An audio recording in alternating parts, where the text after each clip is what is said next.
Assalamualaikum warahmatullahi wabarakatuh. Perkenalkan, nama saya Rahma Samyati. Saya dari Prodi Pendidikan Ilmu Ekonomi kelas konversi tahun ajaran 2020 dengan nomor NIM 187207005. Saya dari Universitas Pancasakti Kampus D. Di sini saya akan membawakan hasil materi sebagai bahan penunjang ujian tengah semester saya dengan mata kuliah yang saya ambil yang saya tempuh yaitu public speaking. Dan dosen pengampuhnya yaitu Bapak Muhammad Ali, MPD. Jadi langsung saja saya akan memulai presentasi kali ini. Yang pertama, kita harus mengetahui dulu pokok pembahasan kali ini. Pokok pembahasan kali ini yang saya akan bawakan ada dua, yaitu protokol dan pembawa acara serta public speaking. Di sini saya akan membahas dua materi kali ini yang sudah dipelajari dalam semester ini. Pengertian dari protokol. Secara etimologi, protokol adalah bahasa Inggris, yaitu protokol.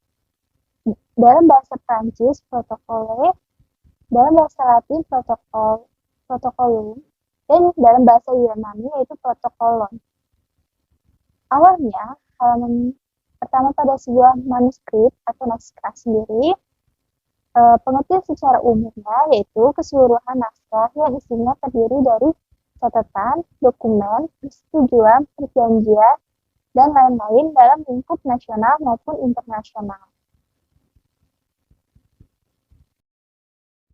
Lalu pengertian selanjutnya, protokoler merupakan seluruh hal yang mengatur pelaksanaan suatu kegiatan baik dalam kedinasan atau kantor maupun masyarakat. Seperti yang kita ketahui, di dalam ruang lingkup suatu kita di dalam kegiatan akan mempunyai suatu protokoler agar gunanya untuk mengatur suatu pelaksanaan secara terperinci dan dapat dilaksanakan dengan secara sebaik-baiknya. Menurut Undang-Undang Republik Indonesia Nomor 9 Tahun 2010 tentang keprotokolan dalam Pasal 1.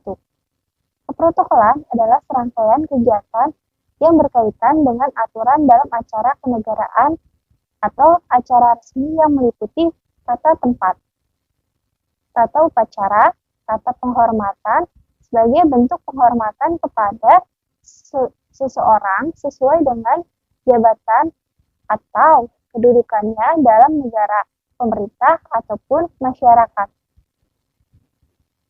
Selanjutnya ada ruang lingkup keprotokolan. Untuk tata tempat sendiri, pengaturan tempat bagi para pejabat negara, pejabat pemerintah, perwakilan negara asing, dan atau suatu organisasi internasional, serta tokoh masyarakat tertentu dalam acara kenegaraan atau acara resmi akan diatur dengan sedemikian rupa. Dan biasanya dalam tata tempatnya sudah disesuaikan dan sudah diatur menurut protokoler dalam kenegaraan. Selanjutnya dalam protokoler ada pembawa acara. Pembawa acara adalah orang yang menyajikan atau menyampaikan satu persatu acara dalam memandu suatu acara dengan menggunakan suara, mimik, serta juga memperhatikan tata riasnya, busana, bahasa, dan etikanya. Biasanya pembawa acara ini sesuai dengan tugas dan fungsinya lebih cocok dilekatkan pada acara-acara resmi. Seseorang pembawa acara sangat terikat dengan etika suatu protokoler. Nah, dalam membawa acara ini juga tidak dituntut untuk berimprovisasi dalam membawakan suatu acaranya. Penggunaan dalam bahasa formal adalah mutlak bagi pembawa acara. Ahli bahasa menyebutkan dengan pewara atau pembawa acara. Juga ada Master of Ceremony. Seperti yang kita ketahui, Master of Ceremony ini biasanya untuk acara hiburan dan seni hiburan. sebab biasanya tuntutan kreativitas dan improvisasinya lebih tinggi. Seorang master of ceremony ini harus mampu membaca situasi, menciptakan suasana sesuai dengan karakteristiknya di dalam ruang lingkup acaranya, dan harus memungkinkan adanya dialog dengan audiens. Jadi, master ceremony ini peranannya sangat mendukung dalam suatu acara dan harus bisa untuk mengimprovisasi di dalam ruang lingkup acaranya.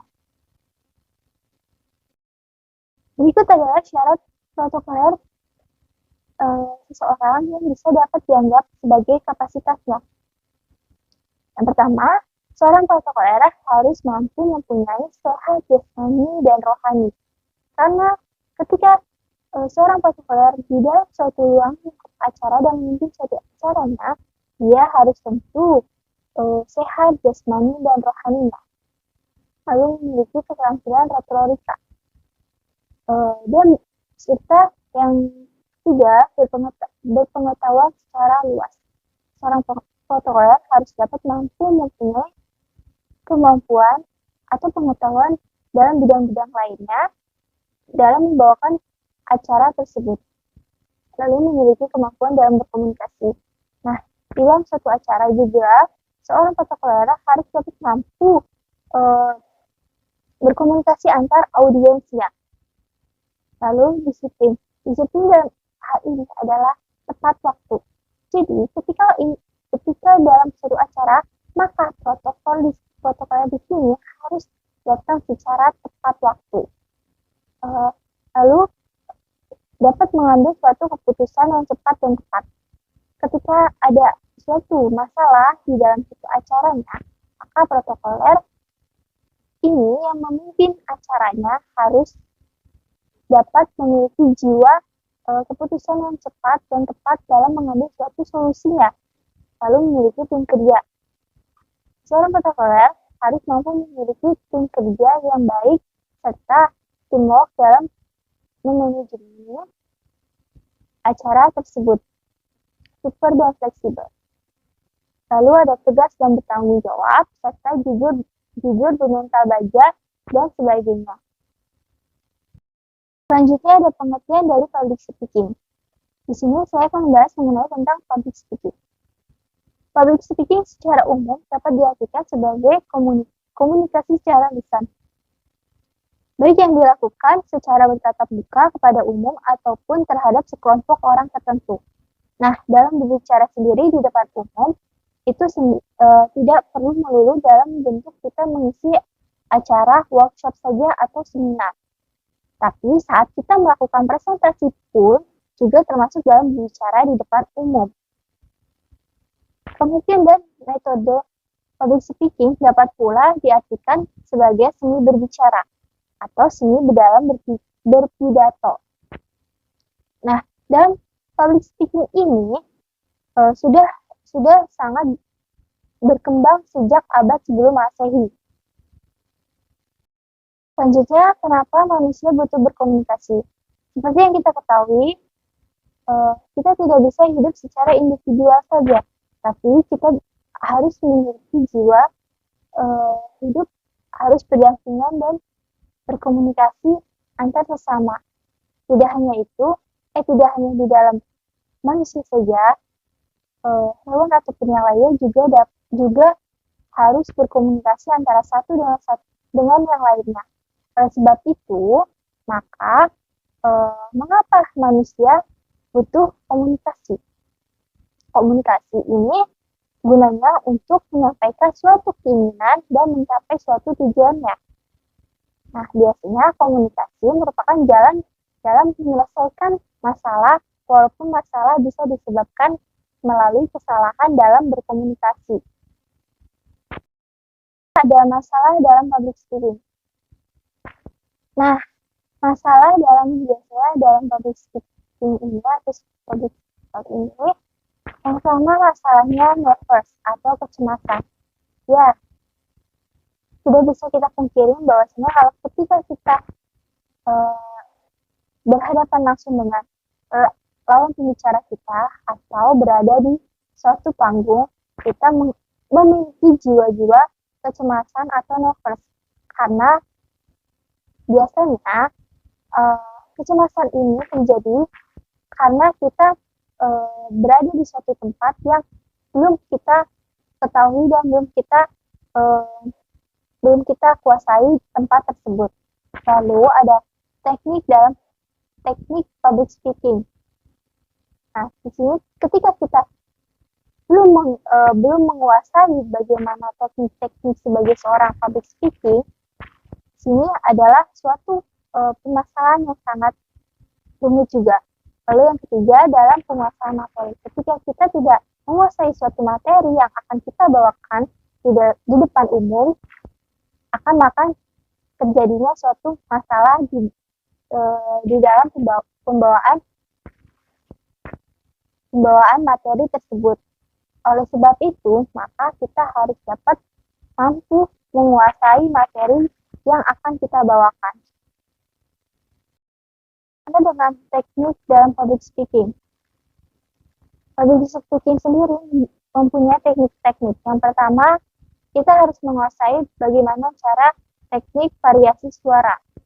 Nah, dalam hal ini, variasi suara adalah kita dapat mampu memiliki suara yang pembawaannya berbeda atau mempunyai ciri khasnya.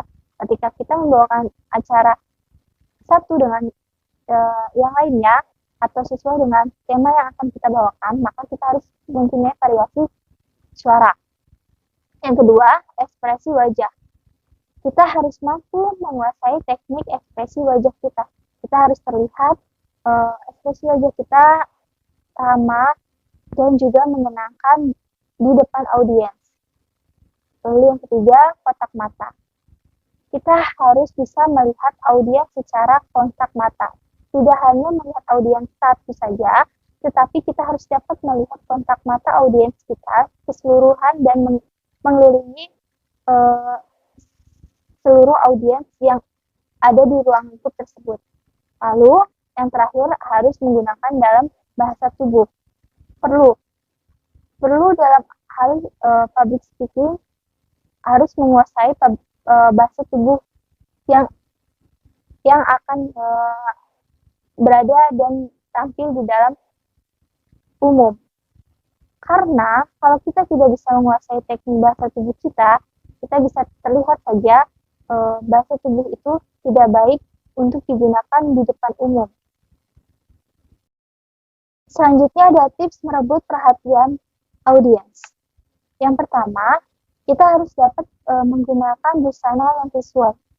Ketika kita bisa menggunakan busana yang sesuai dan dapat menarik perhatian audiens. Lalu yang kedua, datang tepat waktu. Tentu, audiens akan merasa senang ketika kita sebagai pembawa acara atau sebagai public speaking itu harus datang tepat waktu agar gunanya audiens tidak merasa kecewa dan merasa sangat diperhatikan. Lalu yang ketiga, gunakan alat audio visual. Audiens sendiri sangat menyukai dan sangat senang ketika kita dalam menyampaikan suatu materi sebagai public speaker harus menggunakan alat-alat audio visual. Contohnya menggunakan gambaran-gambaran atau video-video yang menarik agar dapat merebut suatu perhatian si audiens tersebut. Lalu keempat, kemukakan sasaran dan tujuannya.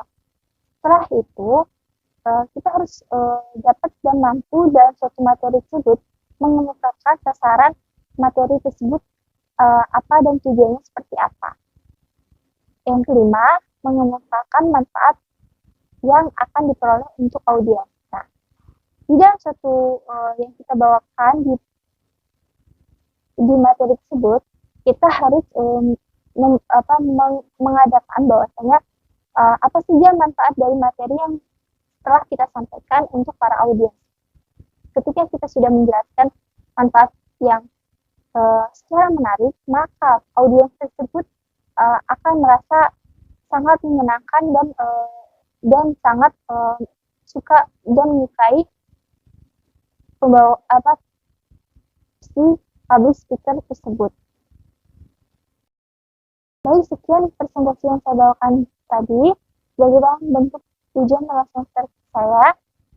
Semoga apa yang saya sampaikan dapat menambah suatu ilmu untuk kita semua, dan kurang lebihnya saya mohon maaf bila ada kesalahan dalam penyampaian kata-kata dan pembawaan materi kali ini.